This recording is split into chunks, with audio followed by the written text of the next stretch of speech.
আসসালামু আলাইকুম। আমরা কম বেশি সবাই মাঝে মাঝে অসুস্থ হয়ে থাকি। তো এখন থেকে ছোটোখাটো কোনো সমস্যার জন্য আপনি আর ডাক্তারের কাছে যেতে হবে না। যেমন জ্বর, ঠান্ডা, কাশি, ব্যথা ইত্যাদি। এই সাধারণ রোগগুলোর ঔষধ আপনি আপনার হাতে থাকা স্মার্টফোনটির মাধ্যমেই জানতে পারবেন। তো কিভাবে জানবেন এবং কিভাবে বুঝবেন তাই দেখাবো আজকের এই ভিডিওতে। তো চলুন কথা না বাড়িয়ে মূল ভিডিওটি শুরু করা যাক।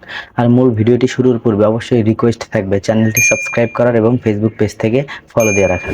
এজন্য আপনি যাবেন আপনার ফোনে প্লে স্টোর এবং প্লে স্টোরে গিয়ে সার্চ করবেন কোন রোগের কি ওষুধ লিখে। সার্চ করার পর আপনার সামনে প্রথমে যে অ্যাপসটি চলে আসবে, কোন রোগের কি ওষুধ, অ্যাপসটি আপনি ইনস্টল করে নেবেন। আমি সুবিধার্থে আগে ইনস্টল করে রেখেছি। তারপর অ্যাপসটি ওপেন করবেন।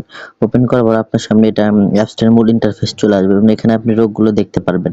জ্বর ও সাধারণ ব্যথায় কি খাবেন, ত্বকের ঘা হলে কি করবেন। তো জ্বর ও সাধারণ ব্যথায় আপনারা কি ওষুধটি খাবেন এখানে পিকচার সহ দেখতে পারবেন। অবশ্যই নেট কানেকশনটি অন রাখবেন এবং এখানে নির্দেশিকা দেখতে পারবেন এবং কি পরিমাণ খাবেন, কিভাবে খাবেন সব এখানে দেওয়া আছে।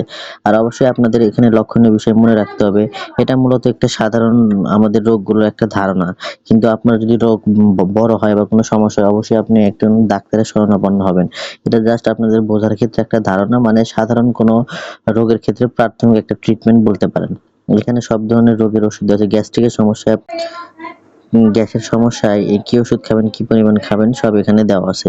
তো আপনার কোনো রোগ হলে অবশ্যই ডাক্তারের কাছে যাবেন এবং দেখাবেন। এটা জাস্ট মূলত একটা প্রাথমিক ধারণা। ভিডিওটি ভালো লাগলে চ্যানেলটি সাবস্ক্রাইব করুন, পেজ থেকে দেখলে ফলো দিয়ে রাখবেন। ধন্যবাদ।